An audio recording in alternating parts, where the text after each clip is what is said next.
Here to break down the first day of NFL free agency for 2021. An absolutely wild, spectacular day in the NFL. So many signings. Bill Belichick has literally signed the entire NFL today. I think I am about to get a contract to play for the New England Patriots. His dog Nike, hard. Looking at those free agents, analyzing them, putting them on the free agent board. Bro, this day has been nuts. I can't keep up. So honestly, guys, I have this list in front of me. I am going to be here breaking down every move, every signing that has happened today thus far. If something breaks live, I will add it to the list. Okay, so this is where the interaction of the chat is very crucial. Okay, very big. All right, so you guys need to give me the heads up. You need to let me know what's going on. Because if something happens, I need to know. Okay, but I will be looking at my phone because I have noties on. Okay, the notifications are on. All right. So I'm going to be here probably for the next 2 hours breaking down all of these moves. And the way it's going to work, guys, I don't have any fancy graphics or anything. So when I release the individual video, veterans of the bottom line view know how this works, okay? So when I release the individual breakdown of the player, the signing, or the move, that is where you'll see the fancy graphics, the stats, things like that.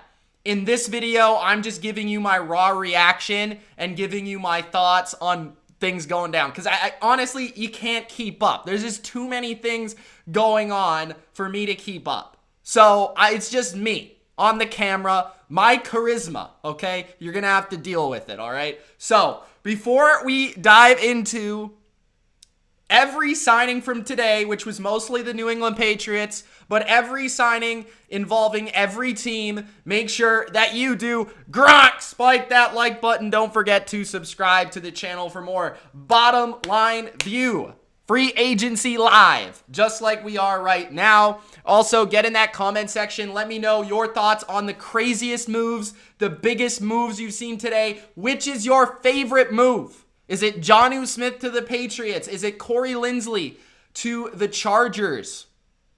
Which is your favorite move today? Let me know in the comment section. And of course, guys, do spike that like button, as Gronk himself, the great one, has returned to the Tampa Bay Buccaneers. What's going on, guys, in the chat? We've got Brokey in the chat. We've got Turtle in the chat. Sports Today is in the chat. Lobello is in the chat. Bus is in the chat. Packers GOAT. Alandon Jones. Ultra. Aaron Wolf. He's in the chat. Isaac's in the chat. What's going on? Bethel says your stream is broke. I'm not sure about that. Durkant is in the chat, unfortunately. Flo Lol is in the chat. James, what's going on? Bro, Joe Mixon is in the chat. Brokey, Afix, Aiden, what's going on, guys? Samuel, what's going on?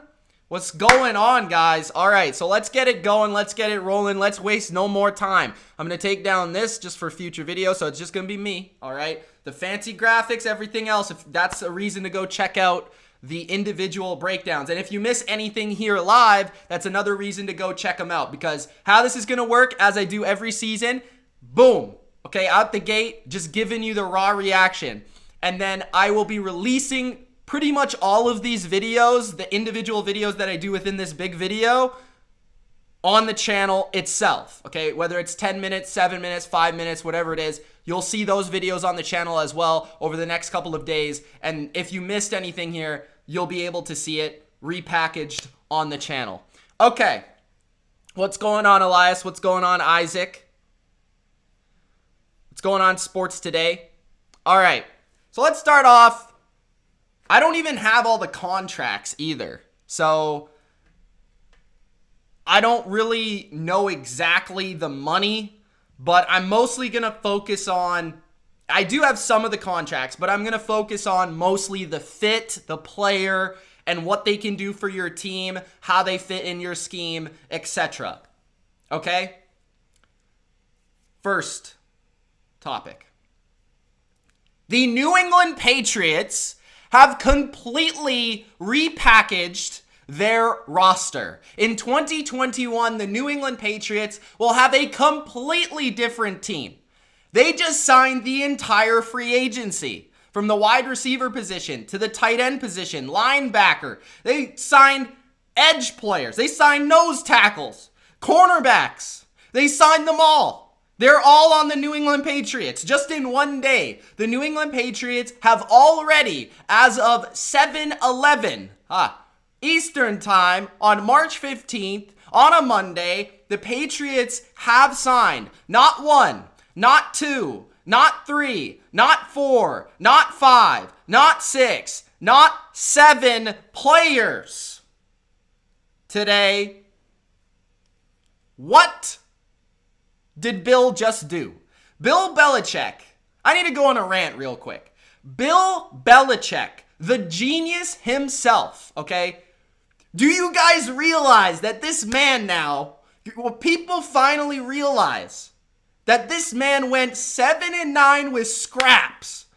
There's a reason he's signing the entire NFL. And by the way, I predicted it, and you guys made fun of me in my predictions. In my free agency predictions, I cannot tell you how many comments I got saying, Mitch, the Patriots are not going to sign the entire NFL. Yes, they are. Okay, I told you. All right? But Bill Belichick said, I'm not doing 7-9 no more. We need some talent on this team. So they kick it off, all right, with the first signing of the day, blockbuster, perhaps the best move they'd made all day. Jonnu Smith, tight end of the Tennessee Titans. 8 touchdowns a year ago, one of the best yards after catch players in the entire NFL, and arguably the most physically athletic tight end in the NFL. Maybe the fastest as well. He is now a New England Patriot. The Patriots needed speed, but they needed a tight end very, very badly. This was the worst tight end position in the NFL. The worst tight end position in the NFL last year. They've needed a tight end since Rob Gronkowski retired. Okay, it might have been the worst tight end position 2 years ago, when they had 40-something-year-old Ben Watson on a torn Achilles. Okay, so it's been 2 years since the New England Patriots have actually had a tight end. Jonnu Smith is somebody that's not just a receiver. He's somebody that can block. He's well-rounded. This is the type of player Bill Belichick loves. Back in 2019, before their playoff game, he called Jonnu Smith the best yards after catch tight end in the league. And what he can do is, I think, not actually been realized by the NFL yet. So he's going to be involved in the screen game. He's going to be involved over the middle. We've seen him run deep seam routes like Rob Gronkowski in the past. They're going to find ways to get this guy the football.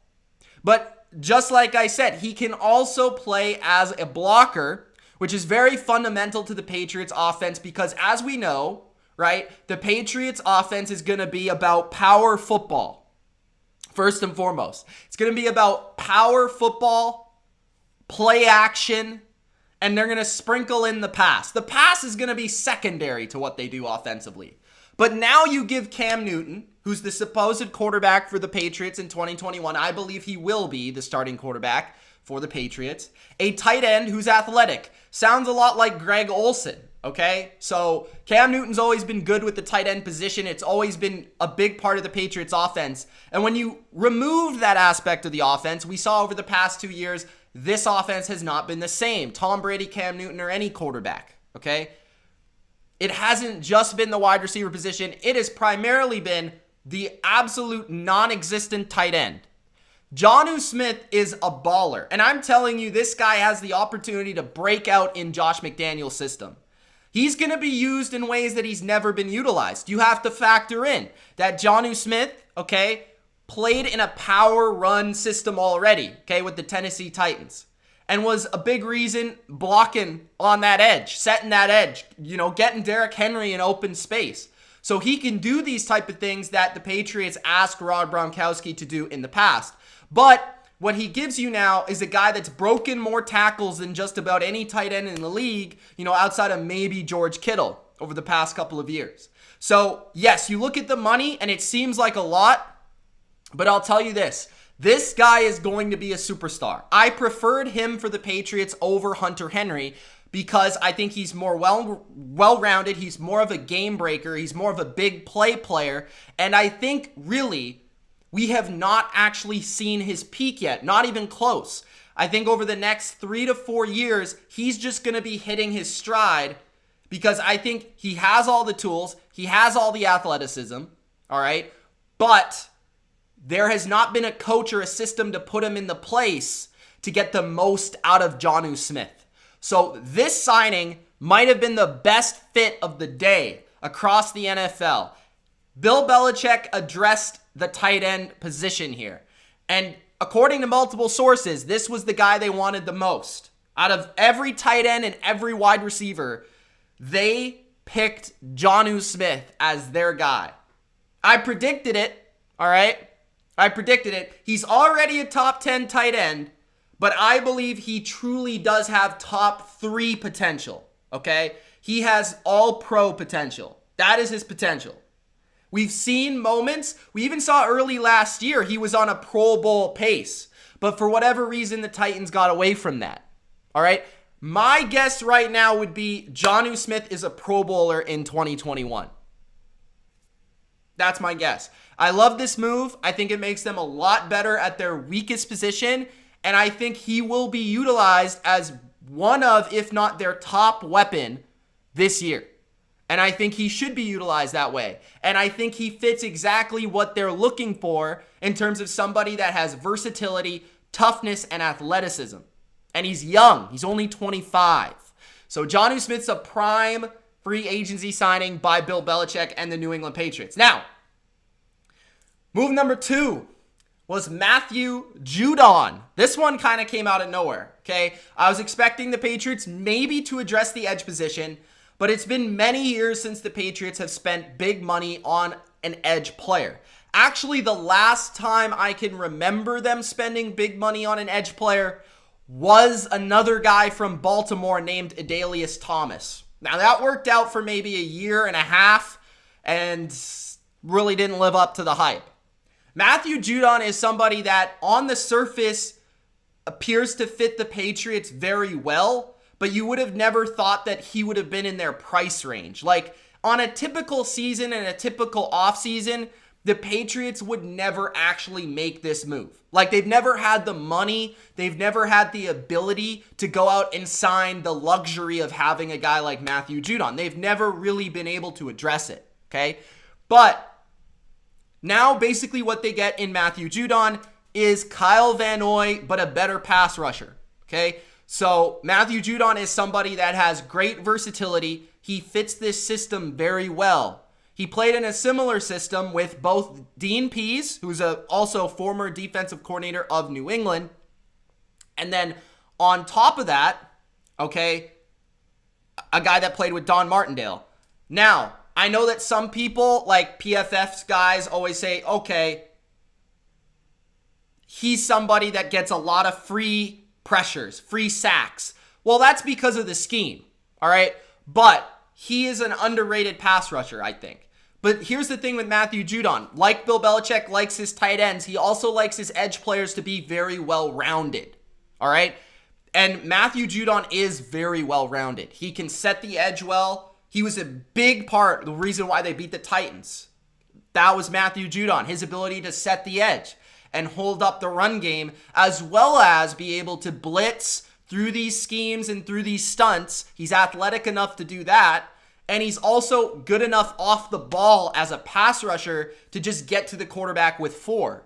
So he has a hybrid ability. I would look at him and say, as a Patriots fan, they're going to use him just the way that they used Kyle Van Noy. He's just better at basically everything, okay? He's not, I think, as small, like in terms of his mobility isn't as good if you want to drop him back into coverage.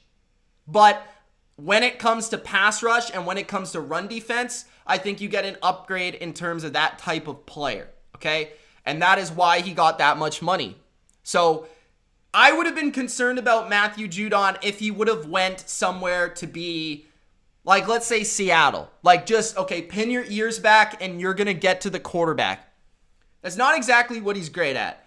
But going to somewhere like New England where his style and his fit is good for what he does well, that is a good signing. And I think he's actually kind of underrated because of the way that we always talk about what he's not good at, but people don't necessarily talk about what he is very good at.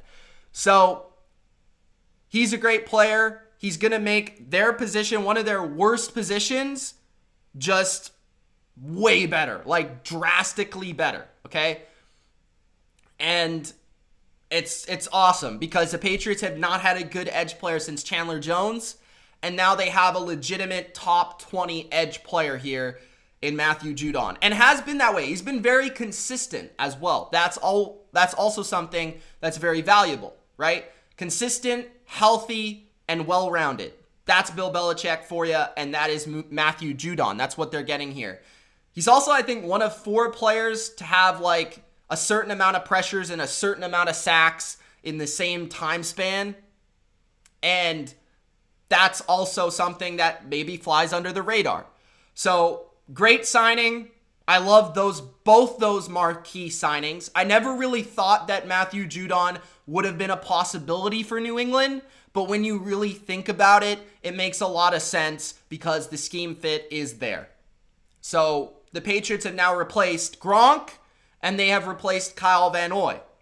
Okay, so the next signing they made, we're going to go for a while here with the Patriots signings. I'm sorry, non-Patriots fans, but bro, they owned the day, okay? They owned the day. March 15th, 2021 was the day of Bill Belichick, okay? So the third signing, I don't even know if I'm pronouncing his name right. Davon Godchaux, I think is how you pronounce his name. I might have totally butchered that. But what I do know about him is he is a massive mammoth of a man, okay? He is 300 and about 20-something pounds. He is a very, very good run defender. Now, he didn't play a lot last year. He only played 5 games last year in Brian Flores' Miami defense. But 5 games is enough for Bill Belichick to get a sense of how he fit a similar system, while also seeing him absolutely wreck the Patriots in recent seasons. So he was actually one of the guys that was very disruptive versus the Patriots run game in 2018, 17. Yeah, he began his career in 17. He's only 26, so this is another guy that's fairly young. All these guys that they signed are pretty young, like 25 to 27. I don't think they've signed anyone older than that. So Devon is somebody that big, nose tackle, space eater, run defender. PFF has rated him pretty highly in 18 and 19 as a run defender. As a rookie, he was and then in 20, he was hurt. So when he's played for a majority of the year, he's been very good in the area that he's been signed to be very good. So he's not somebody that's going to impact the pass game very much. But he's basically the new Danny Shelton or like the new Alan Branch. Always trying to put it into Patriots terms here. But that's the type of player the Patriots are getting with him. And just an in the backfield force that is going to be able to make an area for New England that was under the radar very bad, okay? The Patriots' run defense was awful. I think run DVOA-wise, they were 30th, I believe, and run defense-wise, they were like 26th. So they were one of the worst run defenses in the NFL. Part of that was because they couldn't set the edge, so that's Matthew Judon. Part of it was because they didn't have a big nose tackle who was a space eater, okay? That is what they got here. So they've covered their run defense now with 2 huge additions, as well as getting a guy that can also rush the passer. So again, a lot of the games they lost was because, remember when I brought this up with the Cam Newton videos, 32nd in time of possession. Why were they 32nd in time of possession? Because they couldn't stop the run. That is what they're getting here. Getting people in more, difficult third downs, difficult second downs. And that is where their secondary, which is the strength of their defense, can thrive. When you put an offense in 3rd and 8, when you put an offense in 3rd and 7, and they have to pass, that's when your secondary can lock them down. But if your great secondary is constantly in 3rd and 3s and under, it doesn't matter if you have Gilmore or J.C. Jackson because it's too easy to convert. So I really like what Belichick did here. Not a sexy signing, 2 years up to $16 million, but a really key signing to getting them back to Patriot football on defense. The next signing was Jalen Mills. Jalen Mills is a hybrid safety cornerback who's played for the Philadelphia Eagles under a Belichick disciple in Jim Schwartz for many seasons. So Jim Schwartz recently just retired. I would probably think that Bill Belichick reached out to Schwartz and asked him what he thought of Jalen Mills. I think that was heavily influential in this signing. Jalen Mills is somebody that Eagles fans have loved and hated over the course of his tenure. But he is somebody in New England that I think could be best utilized as that hybrid defensive back. I would look at Jalen Mills as a replacement and an upgrade over Terrence Brooks. Okay, somebody that can play free safety, strong safety, corner, nickel, all of the positions all over the secondary, which is what he has done throughout the course of his career. This isn't projecting somebody to play all those roles. It's somebody that's legitimately been able to do that. And Bill Belichick understands better than anybody else what the value is in the modern NFL in 2021. What a hybrid defensive back who can fill in on every spot can do for you. Because if one of your corners goes down, Jalen Mills has experience playing there and has played well, right? He could play nickel if Jonathan Jones gets hurt, right? He could play safety if Devin McCourty gets hurt or if Kyle Duggar gets injured. So Jalen Mills is somebody that when you looked at the contract, you're like, wow, he got more money than I expected. But what Bill Belichick sees is somebody that's pretty young, that already has a ton of experience playing perimeter, nickel, and safety. And I think what he's going to do is I think primarily Mills will play safety as the third safety. Think Duron Harmon, think Brooks, right? Third safety, but he could play everywhere. So he is not somebody that's going to be playing a lot of snaps, but is going to be playing a very specific and specialized role. And that is what Bill Belichick over the last 3 to 4 years has been able to do with his defenses. So I like this move. I think it's a quality signing because the versatility is what we need in this defense. The next signing for New England, we're not done, is Nelson Agholor. 2 years, $26 million, wide receiver. Nelson Agholor is actually, I understand that he has a relationship? No, that's not the word. Reputation. That's the word. Nelson Agholor has a reputation of being somebody that's dropped a lot of passes, a bust, a former first-round pick, I believe, maybe a second-round pick, that's been sort of underwhelming. Okay? When you look at this move, 2 years, $26 million. He went to the Raiders last year. They changed the way that Nelson Agholor played, and he was actually a number 1 wide receiver for the Las Vegas Raiders, who, by the way, that is no small feat. The Las Vegas Raiders were a top 5 offense in the NFL last year by many metrics and statistics. So Nelson Agholor was one of those interesting wide receivers because we didn't really know, what he was going to go for on the open market, what people were going to see and judge him by. Were they going to judge him by his Eagles days where it didn't really work out? He had a really good year one year, the year they won the Super Bowl, but outside of that, he wasn't really spectacular.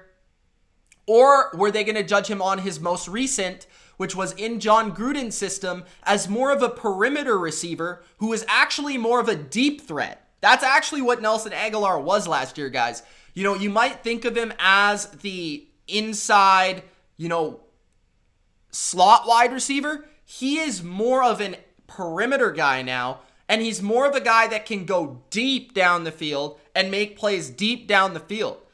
I like Nelson Agholor. I thought, he's always had the ability to get open. He's always had the ability to separate, but sometimes his hands have been inconsistent. That's been the issue. His confidence, right? We know how important wide receivers' confidence is and headspace. So we saw him leave the Eagles, get a new headspace, get a new confidence, and then go to the Raiders and actually be very productive. He was their best receiver last year. So he's not a number one. Like, you wouldn't prefer him to be your number one, but he played as a number one for the Raiders. I believe you would prefer him to be a number two. I think he's a quality, pretty good number two for what he can do, and he can make big plays. And I think he'll fit this system because he can play inside or outside. He separates well, which is what the Patriots need. He has good speed, right? And I think Cam Newton needed a guy that could stretch the field and get over top. And I think that's what Nelson Agholor can do here. I also think, we might have not seen the best from Nelson Agholor yet. It's similar to Jonnu Smith. Like, we've seen bits and pieces of it, but we haven't exactly seen everything. But I do think his trajectory is going up and it's rising. And I think that is also somebody that you want to pay for the future, right? Belichick has always done this. He's always paid for the future production, not for the past production. That means with players that maybe years past they were great, he's never paid up for them. And guys that are young, he'll typically take a chance on them to get better. So Agholor, I think, is a good number two wide receiver. You wouldn't prefer him to be a number one, but he has some traits that can allow him in certain games to put up number one production. So with the amount that the Patriots will be passing the ball this year, I'd love for them to get a number one, but they don't necessarily need it, especially because they got Jonnu Smith. We still have the draft. They got Nelson Agholor, and now they've also signed Kendrick Bourne to a 3-year deal worth $22.5 million. Now, what Kendrick Bourne reminds me of, Patriots fans, is Brandon LaFell. That's what he reminds me of. Similar to Brandon LaFell, who Cam Newton actually played with. Brandon LaFell is a really good player for the Patriots in 2014. He has a pretty big frame, right? He's more of a perimeter receiver, kind of been underutilized in San Francisco, but was their number 2 wide receiver in San Francisco when they went to the Super Bowl. They had Deebo Samuel, and they had Kendrick Bourne, and they had George Kittle. Okay? So Kendrick Bourne actually ran the second fastest 3-cone, which is something Belichick really looks at for wide receivers, their quickness, their agility. So even despite his size or his height, Kendrick Bourne is a pretty quick wide receiver. He can get in and out of his breaks pretty quickly. He's more of a technician than really a burner, I would say. And he uses his frame to body out cornerbacks more than just straight up burn them with speed.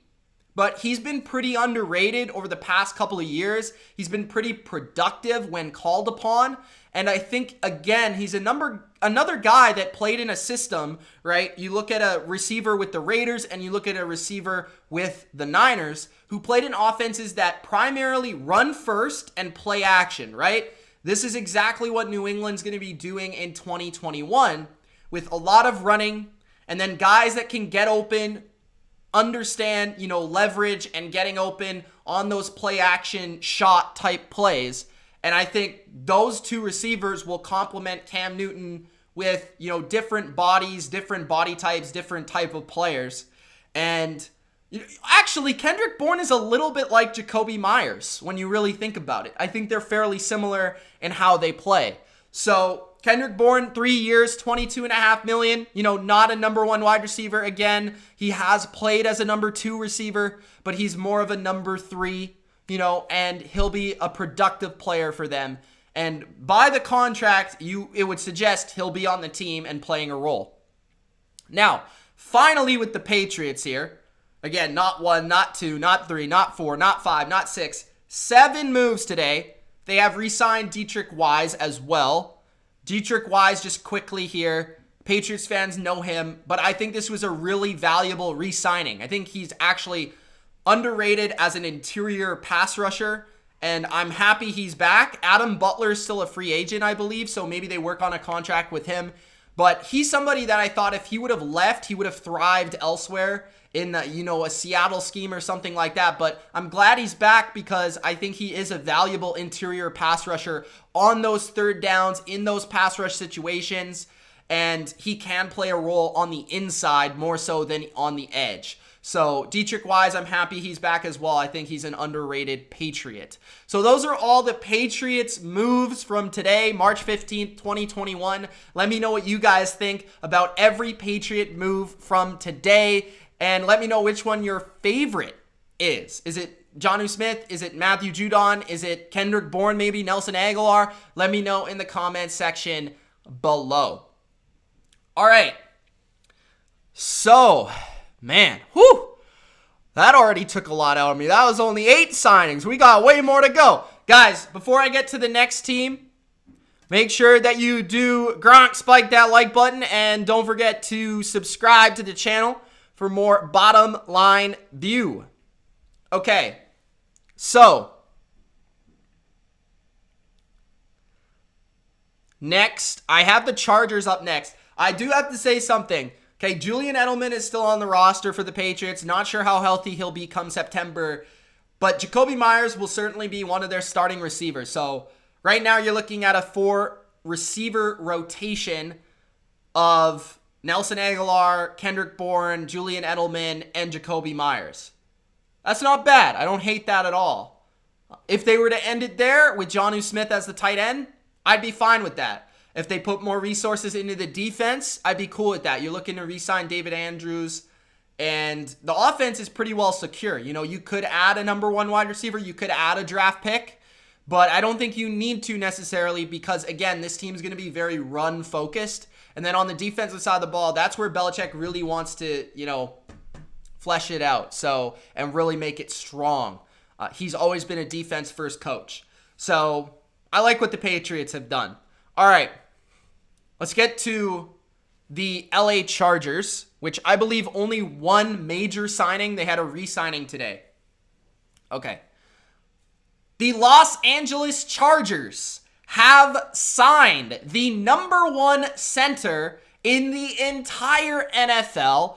I am talking about Corey Linsley of the Green Bay Packers. Corey Linsley had one of the best years, one of the most dominant years for a center we have seen in recent memory. Corey Linsley, of course, coming from a Matt LaFleur offense, protecting Aaron Rodgers. This is a great fit for the Los Angeles Chargers. They have swapped coordinators now.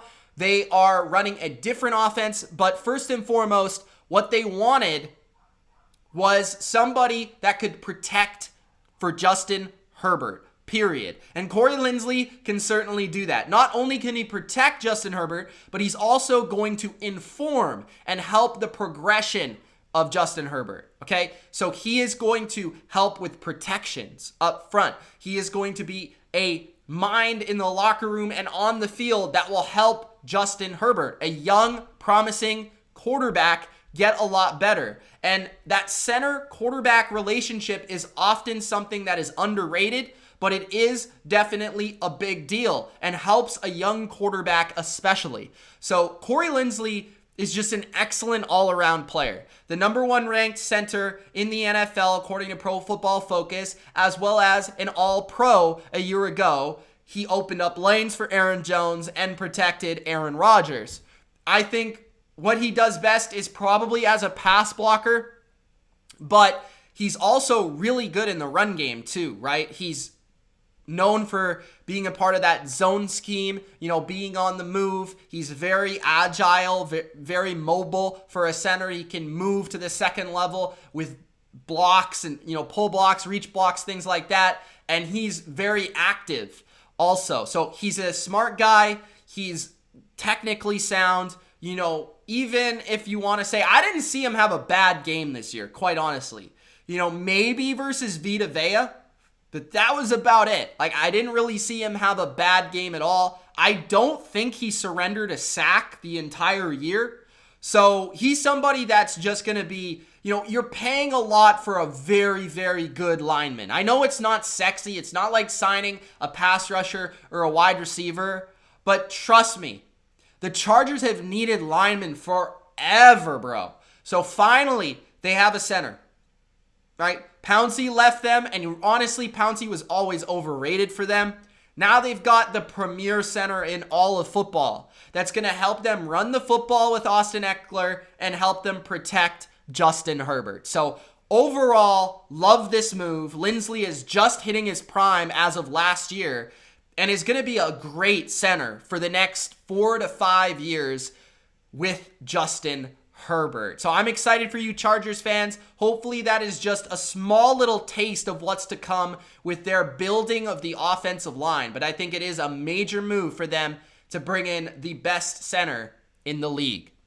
They also did re-sign Michael Davis, cornerback, to a 3-year contract. I said Michael Davis was the most underrated cornerback in free agency this offseason, and I really like this move. I think he fits what they do defensively very well. I think what Michael Davis will do is probably play the Troy Hill role for Brandon Staley's defense. I think he'll play inside. I think he'll play outside. He's primarily an outside corner, but I think what he does best is he's tall, right? He's got a lot of size, and he could play a lot of different types of coverages. And just when you look at his completion percentage allowed, passer rating allowed, across the board statistically, very good player and very underrated. He's still very young as well. So Brandon Staley may be losing players. They released Casey Hayward. They're losing Melvin Ingram. They're getting rid of the old. They're bringing in the new, bringing in the fresh faces, bringing in the young, the youth. And one of their best young players that slid under the radar is Michael Davis. So love that re-signing for the Chargers as well. Chargers already making moves. I'm looking for them to make more moves on the offensive line and building their defense. All right. C says that Judon was the Pats' best signing as a player, and money-wise, the rest players to money were bad. That is one man's opinion, I guess. One man's opinion. Has anything else happened? Guys, if you're just joining me, make sure that you do Gronk spike that like button. Don't forget to subscribe to the channel. All right. So we have 2 teams down. The next team is going to be... Here, hold on. All right. Who should I do as the next team, guys? Let me know.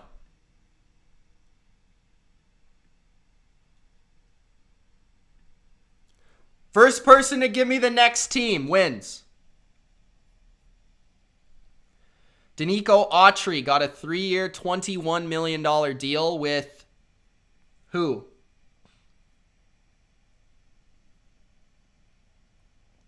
Who did they get that deal with?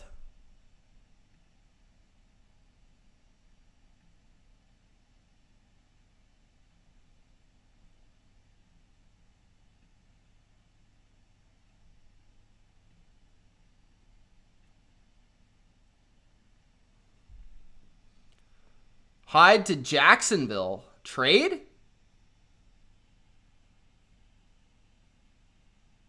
Afix wants the Niners. Durkant wants the Ravens. I wonder why. Okay. Niners are first. Yo, somebody Ultra or Turtle DM me the moves as they happen so I can just look at them after. All right. 49ers. We've got Did we have 2 moves or more than that? Samson Ebukam and Jason Verrett. Am I missing any other ones?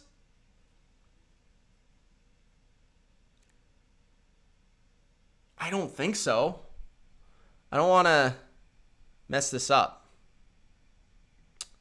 Let me see.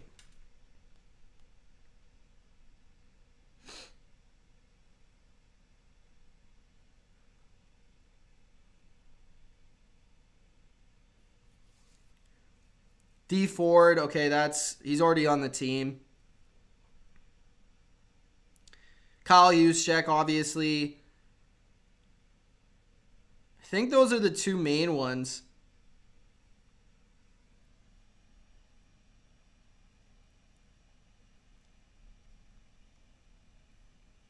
Okay, so Niners. We'll do Niners. Okay. The San Francisco 49ers have signed a Rivals pass rusher.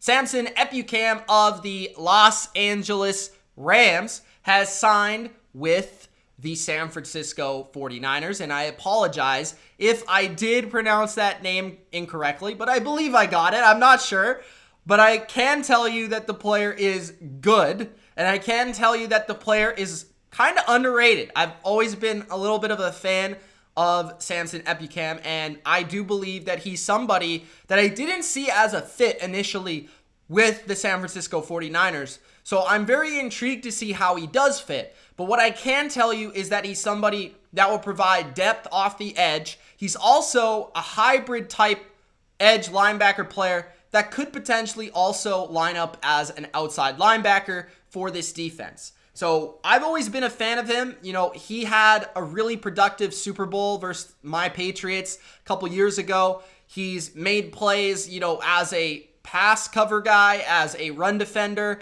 where I think that's his primary strength, and then also as a pass rusher. So maybe in a new system, which maybe his hand will be in the dirt more often, he'll be more productive as a pass rusher. But I do think this is a low-key signing, 2 years, $12 million worth up to $13.5 million that I think will be pretty good for San Francisco.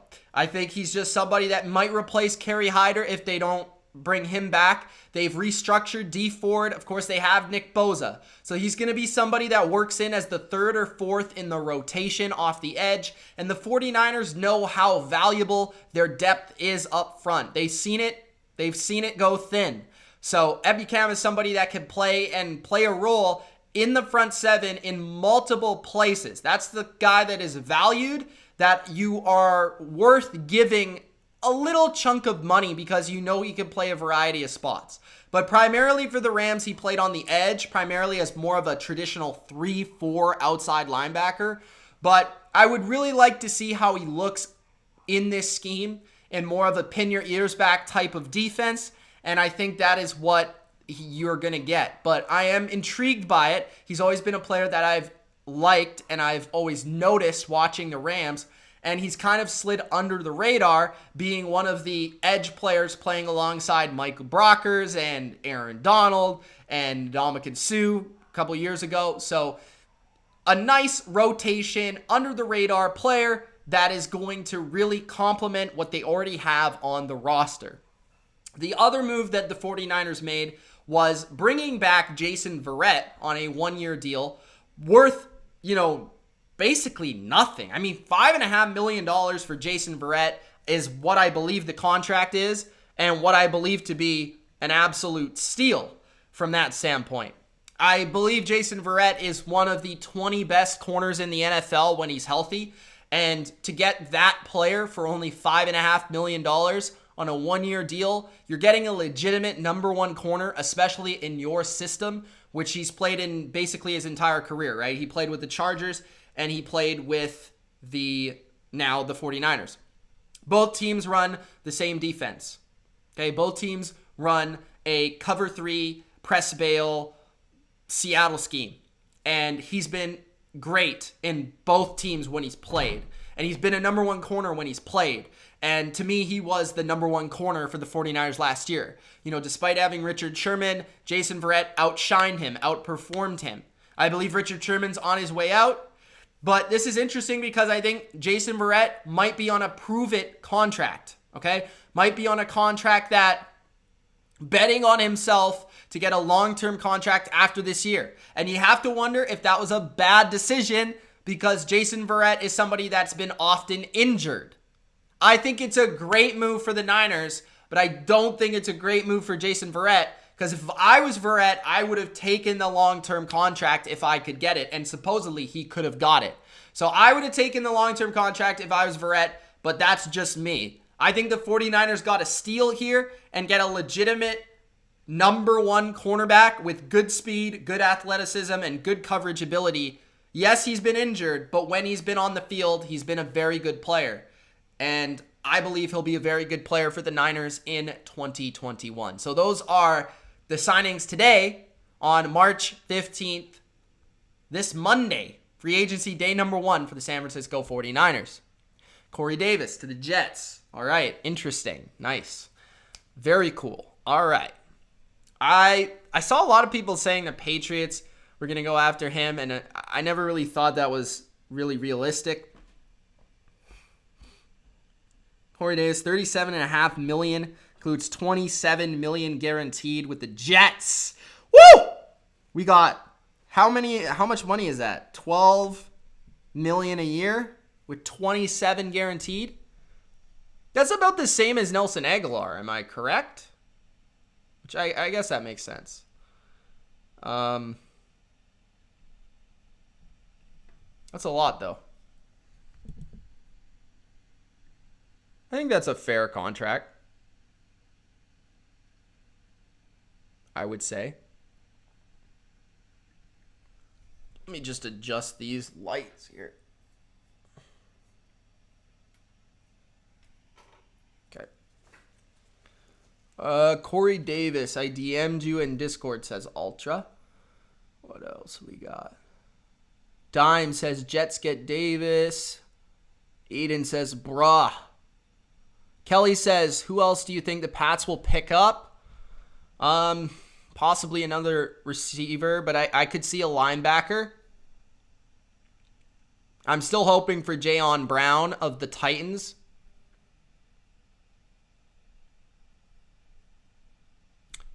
All right. So next team. Who's the next team, guys? Should I just do Corey Davis? Have the Jets signed anybody else today? They signed Jarrad Davis. So let's just do that. Let's just do Corey Davis and Jarrad Davis. Ooh, the Davis brothers. They got the Davis brothers.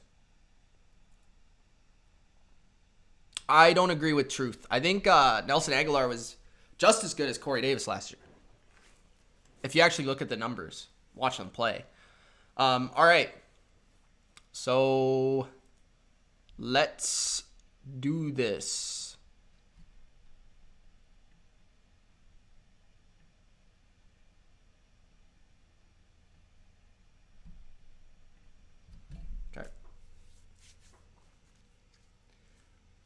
The New York Jets have signed the Davis brothers. One on defense, one on offense. Corey Davis, wide receiver, 3-year contract, $37.5 million. A lot of that guaranteed. And then Jarrad Davis from the Detroit Lions, linebacker, who was one of the more interesting linebackers on the market because he's flashed a lot of potential. He's flashed a lot of ability, but he hasn't really been put in the right place, in the right scheme, and the right defense yet.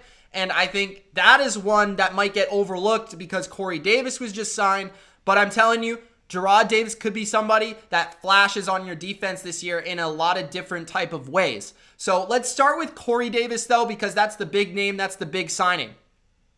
Corey Davis is a really good number 2 wide receiver, I think. He has number 1 ability, like number 1 physical traits. He has good speed. He has good size, obviously strength, tears the ball out of the air, strong hands.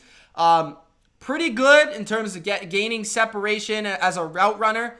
But there's just always been something a little bit inconsistent about Corey Davis. He's just always been a tad inconsistent. One game will put up a lot of, yards, production, and all of it, make big plays down the field. But in other games, you don't really see him so much. He's not really that productive.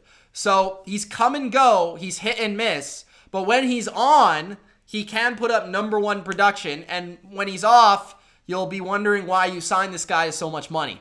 So that's just the type of player you're getting with Corey Davis. He was obviously a high draft pick of the past and somebody that was a upper echelon elite prospect. So he has the physical tools. But I think last year was the first year we really saw him put together a campaign that you started to see a glimpse of what people saw when they drafted him so highly, okay? Actually, I remember him being compared to Terrell Owens in the draft when he was picked. Now, I don't think you're getting T.O. here, but I think you're getting a good number 2 wide receiver who can go over the middle and catch the football, who can beat a guy down the field for a big play, and will also stick his nose in, block, be physical, and do those type of nitty-gritty things as well, playing as a tight end receiver in the past. I would also not be shocked, not surprised, if Corey Davis, his production rose as potentially the number 1 receiver of the Jets, but just in an offense that passes the ball more at a higher rate. You could see his stats, hit 1,000 yards. You could see him, with more receptions. I could certainly see that happen, but you have to remember that this is a guy that played on the opposite side of A.J. Brown. A.J. Brown was the number 1 wide receiver for the Titans. It was not Corey Davis. So he did also benefit from being, with the presence of A.J. Brown on the other side of the field. So that was obviously a huge bonus for him. Now he won't have the benefit of that presence. Unless the Jets do draft somebody early in the draft, which I don't think they're going to do. I think they're probably going to go with a quarterback. So either way, though, you needed to support your future quarterback, whether it be Sam Darnold or whoever you're going to pick in the draft. You needed to support that quarterback with a good wide receiver. And that's what you're getting in Corey Davis. A good wide receiver, an inconsistent wide receiver, which makes him not great. If Corey Davis could find a way to be more consistent, he would be a great wide receiver. So that's my thoughts on Corey Davis. Now, transferring to Jarrad Davis of the Lions, I mentioned that I like his potential. I like his ability. He's somebody that's fast, really good pursuit to the football, sees it and can make a play. Good blitzer. Pretty good in the run game. He's been misused a lot with the Lions. Another guy that was pretty highly drafted for the Lions and never really worked out. They tried him in a lot of different spots. They tried to make him something he wasn't. But I think in a defense like the Jets, where he's going to be more of a 4-3, traditional type of, that type of guy. Maybe he plays like a KJ Wright role. If you're thinking of the Robert Saleh defense, right, from the 49ers and the Seahawks, you're maybe thinking of somebody that's like the KJ Wright. He has a bit of power and strength to him, but he also has, really good speed and ability to flow to the football. So I think a scheme change for him where this scheme is more reliant on sideline to sideline speed, I think that will benefit his play because it's a little bit less thinking and it's a little bit more doing. And I think that's going to benefit Davis overall playing in this system as opposed to one like Matt Patricia's where it's a lot more technical. It's a lot more you have to do this, you have to do that. With the 49ers, Seahawks defense, it's a lot more read and react. And I think Davis is a much better player when he's allowed to do that. So the Davis brothers in New York with the Jets, we will see how they perform this year in 2021. All right. The Jags got Samuel. Let's see. Jags got Samuel. Did they? So Titans signed Danico Autry. Carlos Hyde went to the Jags. Philip Dorsett went to the Jags. Corey Davis went to the Jets. Now, I don't see anything about Curtis Samuel. At least by the primary people that I look at. All right? The big names. All right?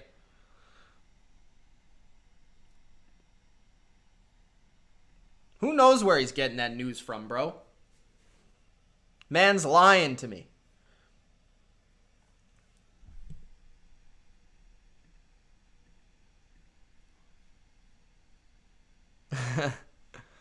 Don't fall for it, says John. What's going on, John?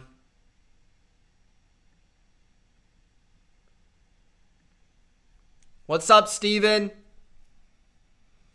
Ultra says it's fake. If Ultra says it's fake, you know it's fake.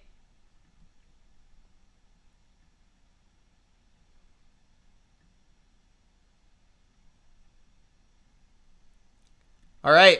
Who's the next team? Give me the next team, guys. So we got the Jets. Let me write down Corey Davis so I don't forget.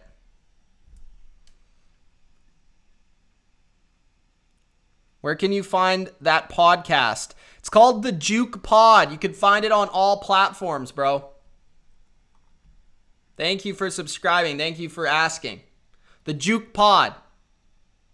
Trent Williams, nothing's happened yet. I have heard the Chiefs are interested, though. Hot Take says it's classic that the Patriots have signed everyone and the Seahawks have signed nobody. Yeah, that's pretty classic. Yusuf says, think the Patriots would still have any shot at Golladay. Maybe. I wouldn't rule it out, but I wouldn't count on it. Okay. Who was the first? We've got some Raiders. Did we get Raiders first? Raiders first. All right, Raiders. All right, do I have every Raiders signing here? Is it just Yannick Ngakoue? Did they just sign Yannick Ngakoue? I did Marcus Cannon, bro. Big pod going down tomorrow?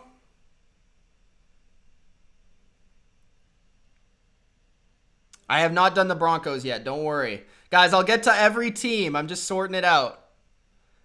Yannick, it's hard to keep track of every move. So, because some of them, like, aren't reported correctly or aren't reported by the big wigs. So you kind of got to, like, look. Yannick Ngakoue. I think that's the only one, right?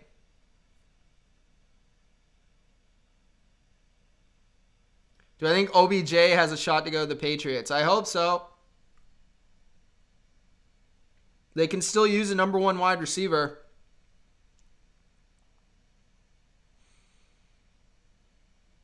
I think it's just Yannick Ngakoue, guys. So I'm going to do Ngakoue. All right. The Las Vegas Raiders have gotten much needed pass rush help. Yannick Ngakoue, former Baltimore Raven, Minnesota Viking, and Jacksonville Jag, has signed a 2-year, $26 million deal with the Las Vegas Raiders. Actually, I predicted this one, guys. I predicted this one, so I'm going to give myself a pat on the back. If you remember my free agency predictions, I did say Yannick Ngakoue to the Raiders as a part of the 3-man rushing rotation with Clelin Ferrell as well as Max Crosby there in the Las Vegas locker room and on the defensive line. So they obviously needed pass rush help, guys. Clearly. But why was Yannick Ngakoue the choice? Well, the easy answer for you is that Yannick Ngakoue's best play has come under Gus Bradley. Okay? And a part of a scheme with Jacksonville, right? That's the same as Gus Bradley's. Okay? So Yannick Ngakoue has thrived as an edge rusher in this scheme. Off the edge, this is what Yannick Ngakoue is. He's a speed finesse rusher. He's a big play rusher, okay? Sacks, strip sacks.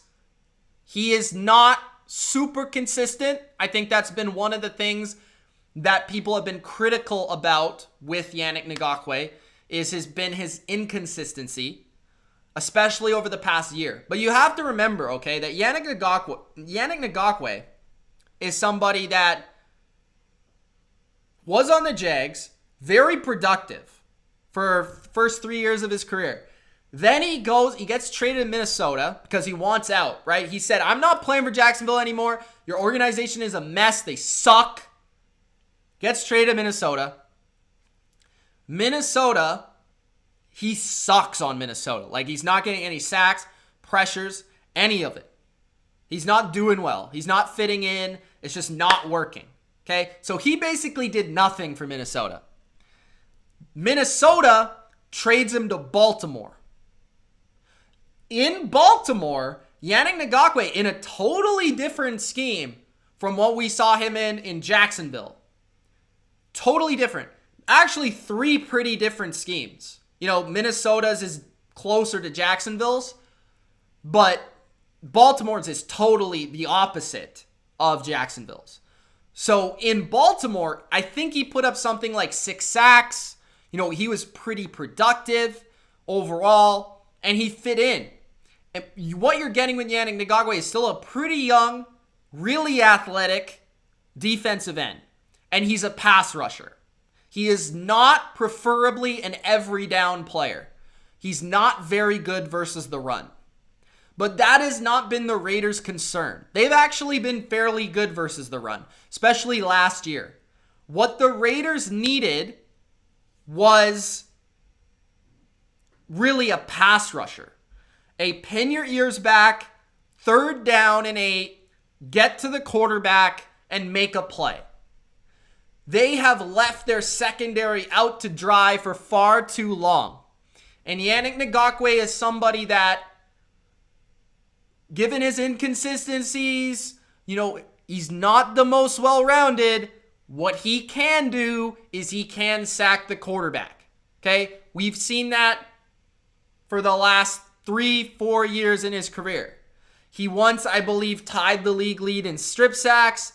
He's had over 10 sacks in a season. He's had around 6 to 9 sacks basically every year of his career. So he's going to produce, okay? He's going to produce as a pass rusher. But I think he's even better when you take the load off of him to not be an every down player, to not have to worry about being a run defender. I think his best is when he is a pass rusher.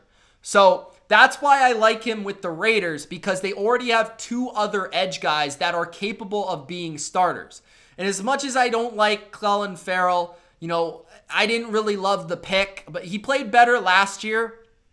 I just didn't really think he was a good enough pass rusher, and I think that's proving to be true. But he's a well-rounded player. He's capable of playing on early downs. I think that's somebody that you can swap with him, you know, interchangeably, or maybe you move these guys around the line, right? Maybe Ngakoue comes in on the edge. Maybe, you know, Ferrell moves inside to be more of an interior pass rusher. Maybe Crosby moves inside, right? So now you have chess pieces, right? This is what the defensive line is all about. You move them around, you put them in the best place to succeed. And now with the Raiders, I think Yannick Ngakoue, in a system that I think suits him best, allows him to be his best self as a pass rusher, and I think his most productive self. And I like this move a lot. Of course, I said I predicted it, and I don't predict anything that I wouldn't do myself.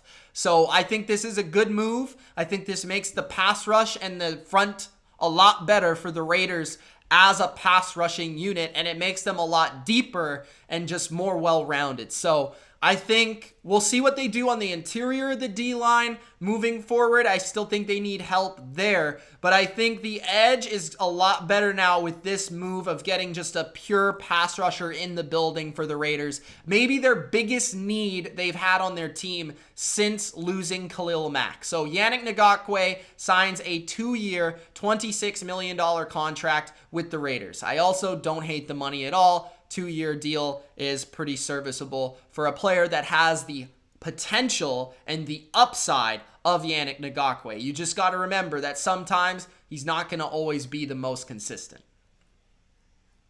All right, so that's the Raiders, guys. The next one, we want the Chiefs. All right, Joe Thuney. What was the Joe Thuney?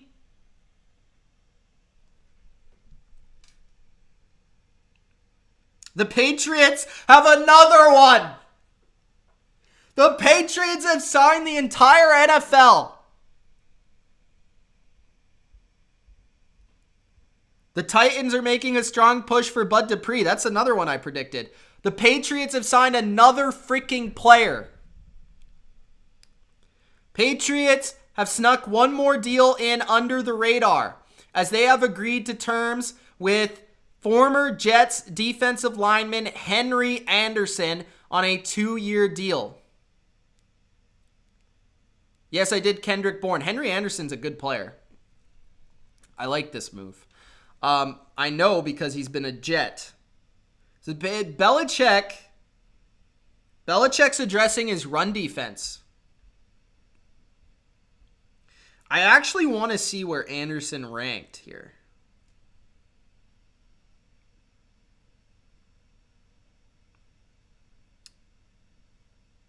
54th by PFF last year. It's pretty good. Okay. We'll do Henry Anderson quick here. And then we'll get to the Chiefs, okay?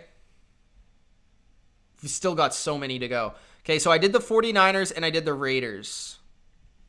I just want to get the Patriots out of the way, even though, like, I'll probably have another signing right after as I say that. So we'll do the Chiefs after the Patriots. So I got the Chiefs.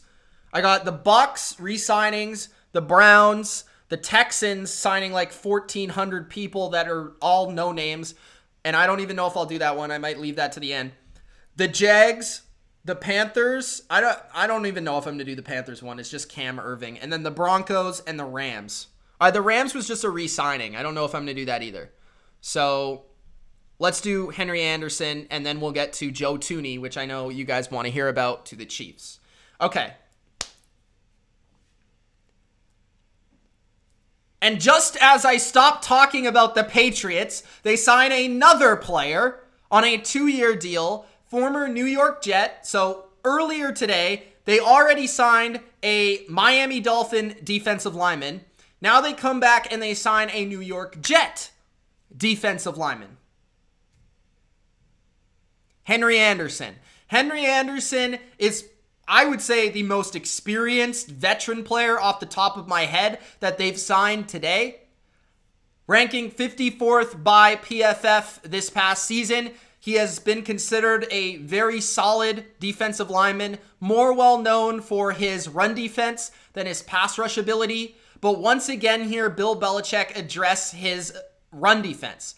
A run defense that allowed the most time of possession in pro football last year. A run defense that ranked near the bottom of the league in DVOA, yards allowed and yards per attempt. And a run defense that just sucked, period. Now they add Matthew Judon to set the edge and get after the quarterback. They add a big nose tackle from Miami. And now they add a solid 3-4 type defensive end from the New York Jets. Henry Anderson was released from the Jets previous to free agency, I believe, because he did no longer fit what they are doing there in New York. Remember, the Jets are now in a new defensive scheme. So Henry Anderson was not a fit for the Robert Saleh scheme. He was a fit for the Greg Williams scheme and for the Todd Bowles scheme. And the Todd Bowles scheme is a lot closer to the Belichick scheme than the Robert Saleh scheme. So Henry Anderson is going to be another big body. I believe he's really tall. Like off the top of my head, I'm saying this all the top of my head. I think he's like 6'5", and he's over 300 pounds. He's somewhere in that range. He's a big man. He has long arms, great reach, very good versus the run, shedding blocks. So what I'm really seeing from Belichick here is something that I brought up this offseason that we're starting to learn about the NFL, which is what the Rams did. Okay? So the Rams last year, their defense was basically a defensive line with a lot of big people. And then behind the big people, they had a lot of DBs.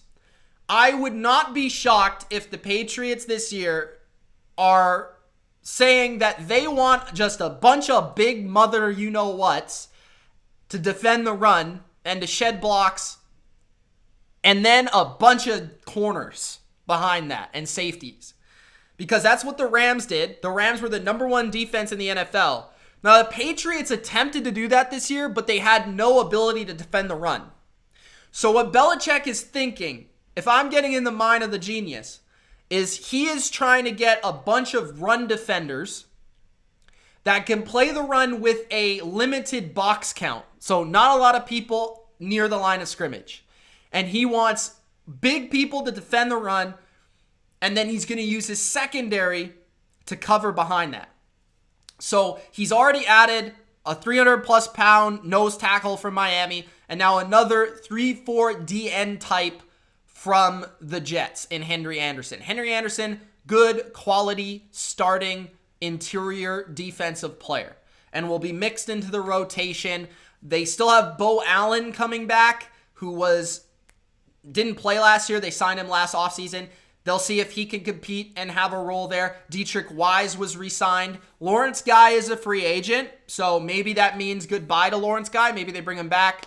So they're just rebuilding their defensive line across the board, because that was their biggest weakness last year on defense. You know, it was wide receiver on offense, wide receiver and tight end, and on defense, it was defensive line. So now they're adding depth. They're adding players. They're adding pieces to this defensive line. Another one in Henry Anderson. All right. 6'6", 302. Not bad. Awesome. Got it. All right. Henry Anderson. So I'll add that to the list so I don't forget. Probably won't, but then we're going to go with the Kansas City Chiefs. And I actually want to check the contract with this one, because this one's a big contract.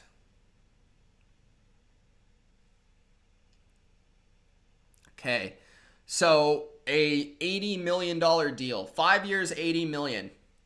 Damn, Joe. Have the Cowboys signed anyone? Dak. Okay. Joe Thuney is next, guys. If you haven't already, make sure you do Gronk spike that like button. Okay.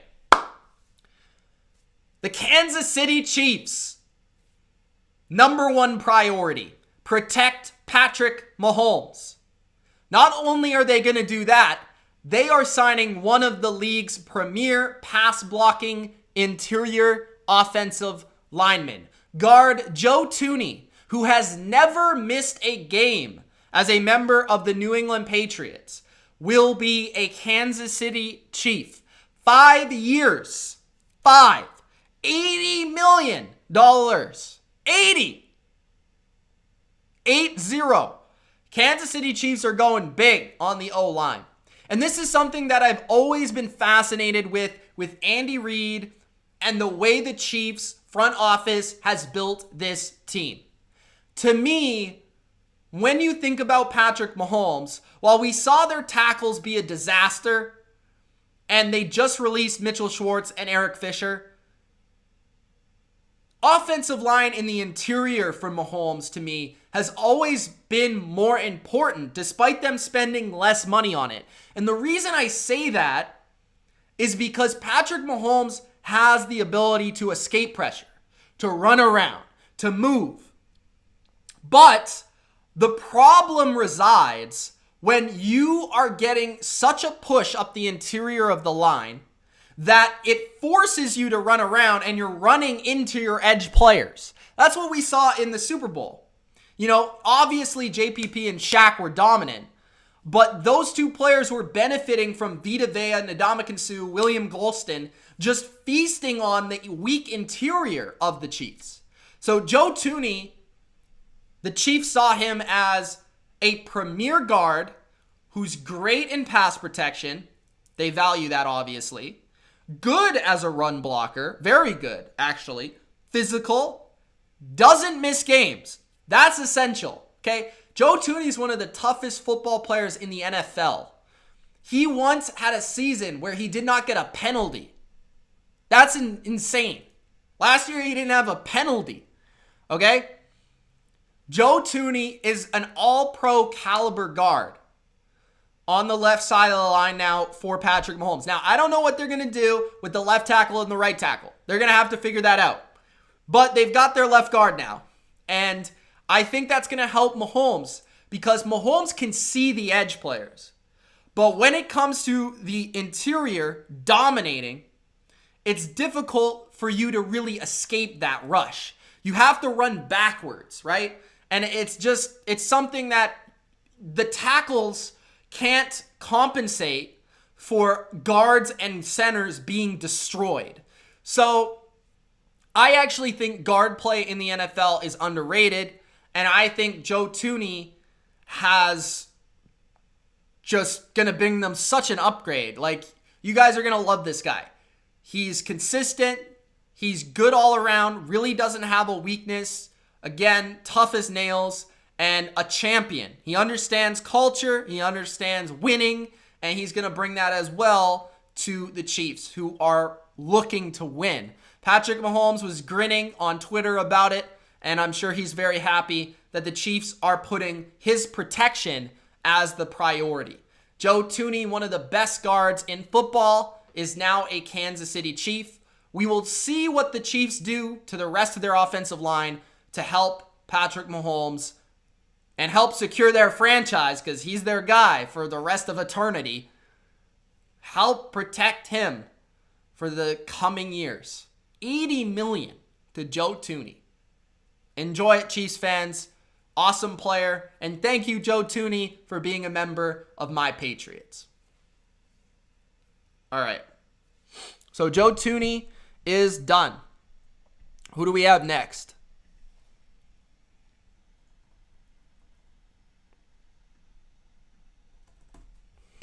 We've got the Bucks.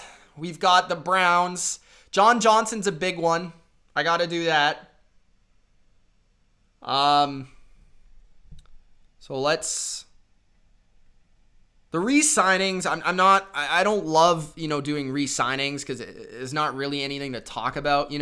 As cool as it is for Gronk and Shaq to be back, the Jags, let's put these.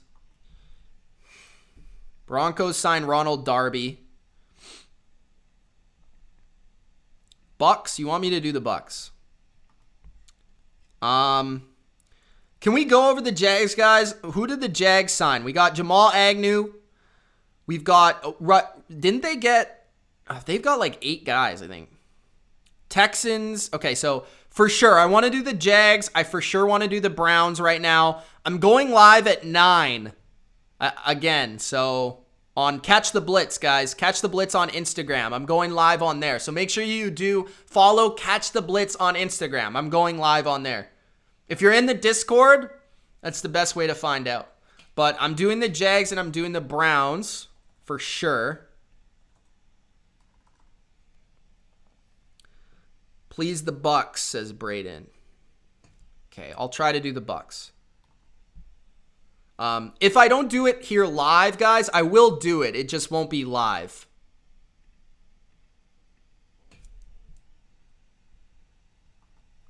Philip Dorsett.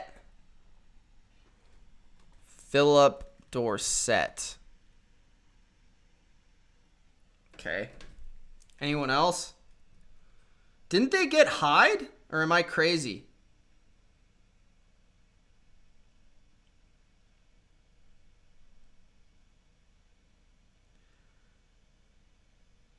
Oh, it's Carlos Hyde. Okay, I thought it was Micah Hyde for some reason. Okay, Carlos Hyde. That's not a bad signing. Appreciate it, guys. Appreciate you sticking around. If you haven't already, Gronk, spike the like button. Am I missing anyone with the Jacksonville Jags? I got Agnew, Roy Robertson Harris, Dwayne Smoot re-signed, Philip Dorsett, Carlos Hyde. Is there anyone else?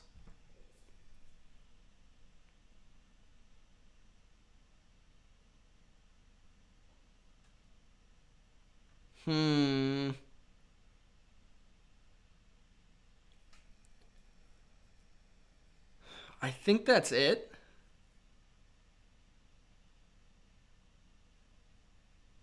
Did they sign Rashawn Jenkins? Let me see.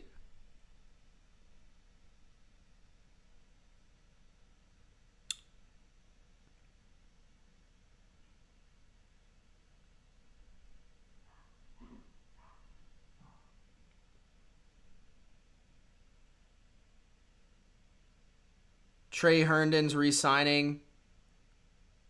Okay. I thought they signed Rashawn Jenkins, but maybe I'm losing it. All right. Let's just do those. If I miss one, let me know. Okay.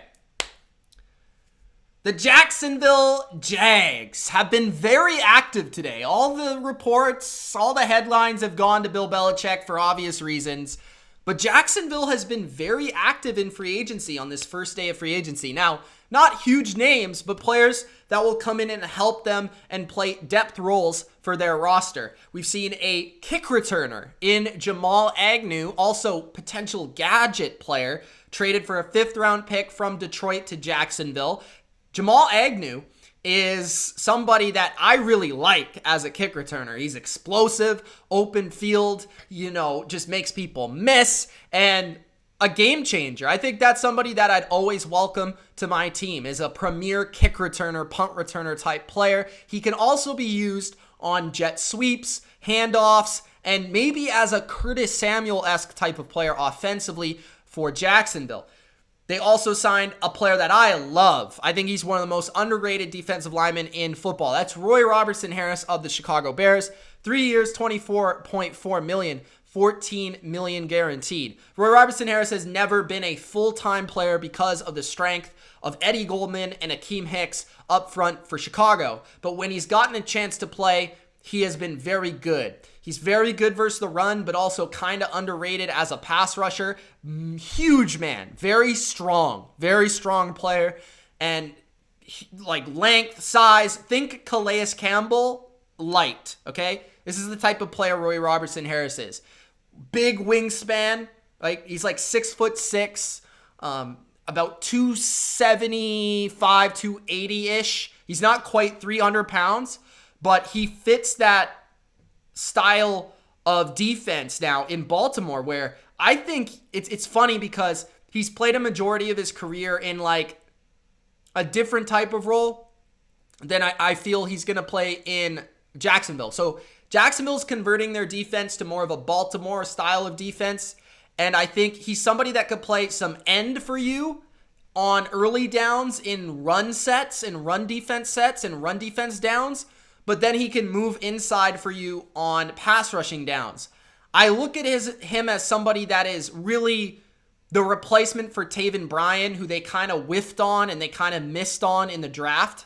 That's probably what I'm looking at here, as a replacement for him, or somebody that can just be productive on the interior. So I thought they were definitely going to go after, a big nose tackle, a big D tackle, somebody in that realm. And I think that's what Roy Robertson Harris is. Jacksonville was one of the worst run defenses in the NFL last year. And I think with him coming in there, he's going to make that unit a lot stronger.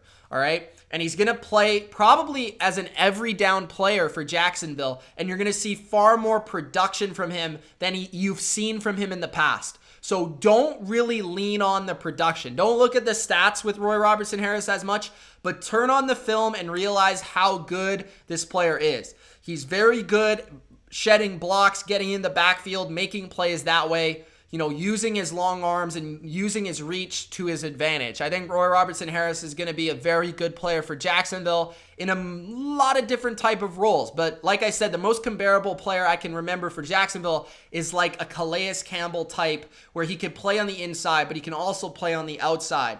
And I think he fits that type of Baltimore scheme very, very well. The next player is Dwayne Smoot. So Smoot is the total opposite. He is a edge player. They re-signed him. So you guys know who Dwayne Smoot is. But I actually have always really liked Dwayne Smoot. I think he's been a very good rotation player. I don't think he's a true starter, but I think what he brings to this team is a little bit of pass rush, a little bit of athleticism, and pretty good solid ability to set the edge. He's just a well-rounded, solid rotation edge player that you're getting back in your defense that can join the likes of K'Lavon Chaisson and Josh Allen on the edge. Then the next guy is Philip Dorsett. Philip Dorsett I know very well. Philip Dorsett is a wide receiver that played for my Patriots for many seasons, a former first-round pick of the Colts and formerly of Seattle. I would think that Urban Meyer probably reached out to Belichick maybe and asked him about this guy because I know their relationship is quite close. Philip Dorsett is a great dude. He's great to have in the locker room. He's a very good teammate. What he brings to you as a player, speed, downfield threat, and probably what Meyer sees is somebody that maybe hasn't been used correctly, from watching him in college. So as a former high draft pick. So Philip Dorsett, I don't think is ever going to be, a number 1 or number 2. Although he's played as a number 2-ish type of role, number 3-ish in New England when he was there. I think what he is a number 4. That type of guy, he's kind of a play on the outside, go down the field, really didn't ever drop any passes, can be counted on. Just a solid depth wide receiver. Nothing special, but what he does provide in a special way is speed and the ability to stretch the field. So that's Philip Dorsett. And the final signing for Jacksonville is Carlos Hyde. Carlos Hyde. Jacksonville. I like it. Carlos Hyde, I think, is going to complement what they have already at running back with Robinson very well. Carlos Hyde was actually one of the more underrated backup number 2 running backs last year. Had a pretty big role as Chris Carson's primary backup, and Chris Carson missed a lot of action last year. He was also a 1,000-yard rusher for Houston. So he can still play. He can still run the football well. He brings power to the backfield of Jacksonville. While I don't think Robinson is really a power back, I think he's a little bit different, maybe a little bit more quickness to his game than a Carlos Hyde. But Carlos Hyde brings that downhill running style, that in-your-face, grind-it-out running style that I think really does suit Urban Meyer. So I think that's going to fit well. I also think they probably have a connection there, being an Ohio State running back. So I could see that being a fit there too. So Jacksonville, no real sexy moves here. I think the biggest one is Roy Robertson-Harris. But the others are all role players that I think will fit what they're looking for in terms of the culture of building Jacksonville, right? You're getting a former Patriot and Super Bowl champion. You're getting Carlos Hyde, who's been a little bit of everywhere. A good, solid backup running back. Jamal Agnew, a very good special teams player. So I like what Jacksonville has done here, spreading a little bit of wealth everywhere on their roster. Nothing huge yet, but solid rotation role players. All right. We got the Jags down, guys. Are the Browns next? John Johnson? I really do want to talk about John Johnson. Let's try to get to 100 likes, guys. We're at 91 right now. If we could get to 100 likes, that would be dope. So, Gronk, spike that like button. The Dolphins signed, I don't even know. Who is that? Fullback, tight end, Keithan Carter. That sounds like a Brian Flores guy.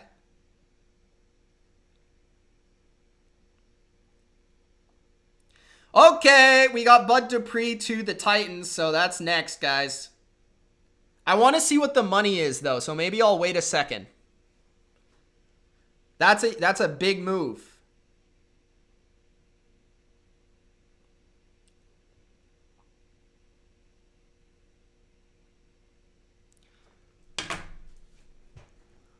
All right. I already did the Chargers. Bro. Thanks for the dislike, whoever it was. All right. We got one dislike, bro, and it's one guy. Just being that guy. I already did Judon, so the video will be out later. Or you could just rewind to the beginning of this video. What's up, Aiden? Hi, Butthead. What's up? All right, so let's do John Johnson, and then we'll do Bud Dupree. Because I need to know what the money is for Bud Dupree. Thanks for the second dislike. Appreciate it. All right. The Cleveland Browns, a safety. They got their safety. One of the biggest issues with their team last year, not just last year, for a long time, has been the safety position. John Johnson was one of the elite safeties in 2020 as a member of the #1 defense in pro football, the Los Angeles Rams. John Johnson was arguably a top 5 safety in 2020. And what John Johnson is good at is basically everything, okay? So Browns fans, you're getting a safety that can play in the box, that can play man, that can play zone, that can play deep free safety. He could do just about everything. Now, what I expect him to do in Cleveland is play a Cam Chancellor-like role within that defense that you have there, which is, again, another Seattle scheme-based defense. But I think John Johnson would be really good as a coverage player on tight ends. I think he's a very smart player, can come down in the box and play the run very well, reacts quickly to the football. And actually, their defensive coordinator with the Rams, Brandon Staley, said he was maybe their most valuable, right? Their most valuable player outside of Aaron Donald. And actually, Brandon Staley said he was the guy that he would have missed most working with. So that speaks volumes. Look at all the great players that were on that Rams defense.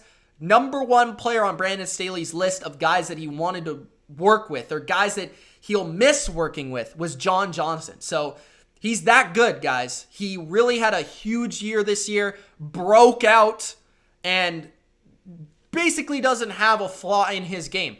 Again, the Browns had a huge need at safety. They give up far too many big plays down the field. They really don't have great coverage players. They were playing average to below average, like street free agent types at safety, right? Carl Joseph, who I'm not a huge fan of, never been a huge fan of, okay? Andrew Sendejo, who his days are past, okay? Grant Delpit, who got hurt again. And a lot of other players who just are not real true stars or even true good players at the safety position. So getting somebody that is an upper echelon, at the very least top 10 safety, who could play both spots from free safety to strong safety, who could play in the box. I believe what you'll see is Delpit play free safety, at least on paper right now. You'll probably see Delpit at free safety and you'll see John Johnson at strong safety. But I think John Johnson will probably play like Cam Chancellor type. He'll be that tight end matchup type of guy. He'll be that middle of the field zone defender. And he'll be a guy that can support in the run game. So overall, I really like this signing. I think John Johnson's an excellent player. And I think this was maybe the biggest need on your team. It was that or linebacker. And I think either way, safety and linebacker kind of interchangeable in terms of their responsibilities in the middle of the field, especially in coverage, which the modern NFL is all about the coverage, all about the pass defense. So John Johnson's somebody that's going to upgrade that pass defense a lot over the middle of the field, which is where you guys were primarily the weakest. I don't think your corner position's all that bad. I think it's really defending the middle of the field. And I think John Johnson is going to help you do that much, much better. Now, the overall contract, 3 years, $33.75 million, 24 guaranteed. Not a bad deal at all. That's upper echelon safety money, but I don't think it's too expensive. I think it's pretty good number. Now, probably less on the overall contract as opposed to the guaranteed. I think the guaranteed is a pretty high number, and most of the contract's guaranteed, in fact. So that's a little risky, but you see John Johnson as somebody that's young, that's got plenty of great years ahead of him, and is just growing into the player that he's going to be. So John Johnson, huge upgrade for the Browns. I think this makes the Browns defense a lot better in 2021. There you guys go, John Johnson. All right. Now I guess it is on to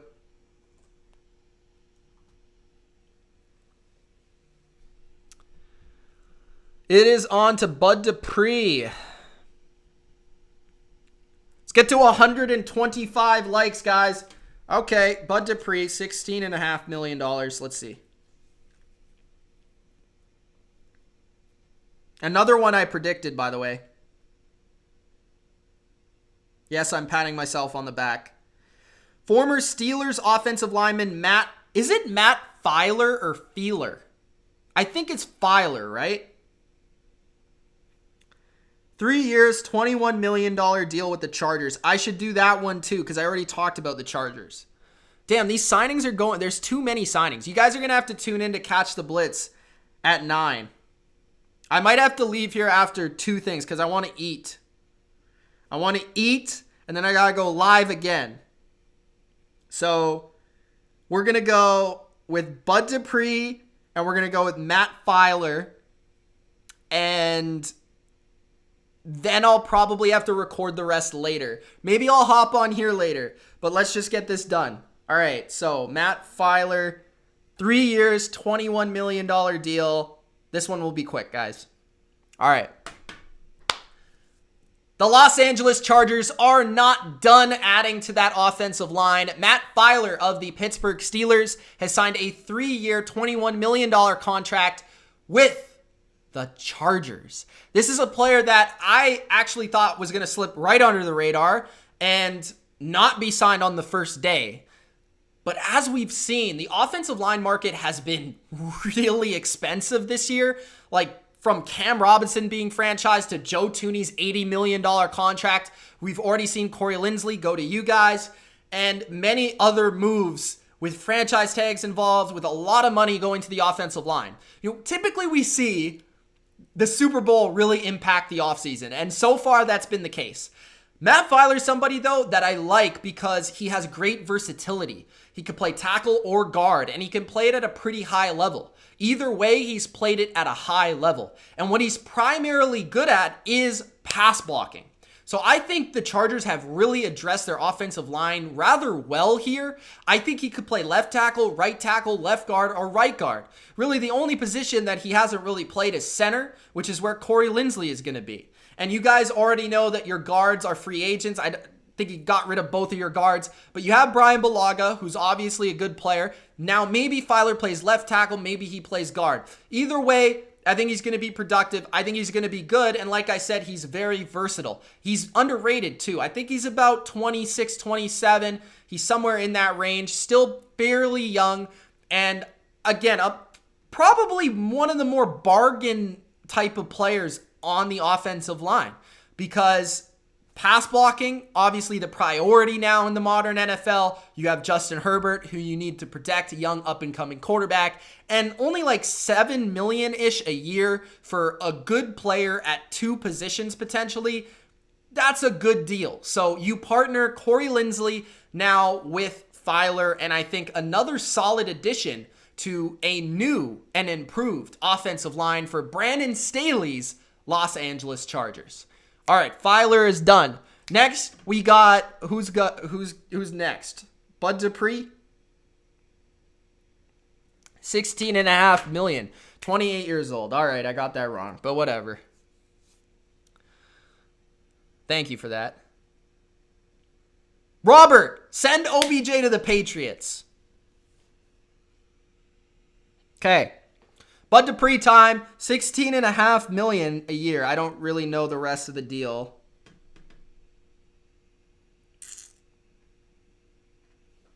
Okay. The Tennessee Titans have their edge rusher, have their pass rusher, have their sack producer. That is Bud Dupree, formerly of the Pittsburgh Steelers, now of your Tennessee Titans. Bud Dupree is a perfect fit for the Mike Vrabel defense. Perfect. I'm talking perfect. Chef's kiss. Perfection. Bud Dupree is basically a better version of Jadeveon Clowney. I brought this up in my free agency predictions where I predicted Bud Dupree would sign with the Titans. I think, again, I wouldn't predict anything that I thought was a bad fit or a bad just addition to this team.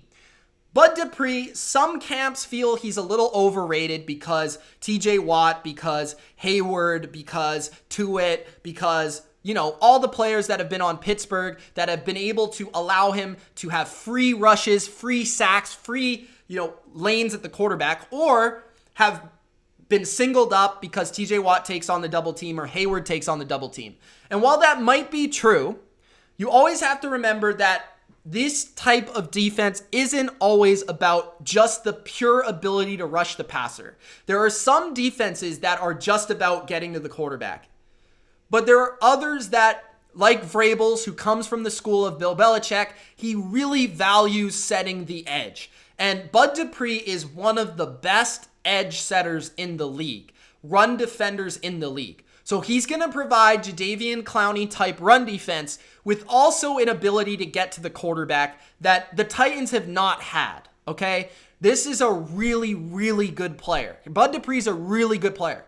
Now, could he be better if he had TJ Watt on the other side? Like, would expecting 12 sacks or whatever out of Bud Dupree maybe be a bit much? Yeah, maybe. You should probably expect like 8 to 10, maybe not 12, but he's a good player, and he's well-rounded, and he fits this scheme perfectly. Great athleticism, just freakish splash-type plays that he makes. He's coming off an injury, so he might start the season a little bit slow.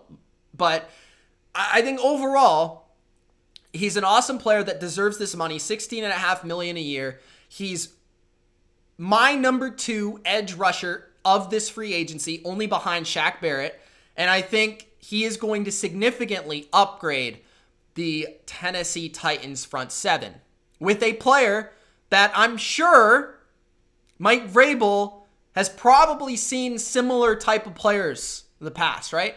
Bud Dupree's a guy that, like Clowney, again, like what they wanted in Clowney. You can move him around. You can put him at inside linebacker. He can rush from there. You can put him at edge. You can put him on the interior. He can, he's good enough, big enough to size up there. Like, he can be moved around as a chess piece and rush from a majority of different places. And he's probably, similar to the mold of a guy, that Mike Vrabel played with, like a Willie McGinnis type of player as well. So I think Bud Dupree is going to have a big impact on the Titans, and I think is absolutely what the Titans fans and Titans organization has been searching for a number of seasons. Bud Dupree, $16 million a year. Let me know if you think it's worth it in the comments. The big pass rusher to the Titans. All right. Just got off the phone with AJ Green. No decision yet. Okay. All right. Thank you, Josina. Who else do I got to do? Who else? Bud Dupree. Guys, Gronk spiked that like button.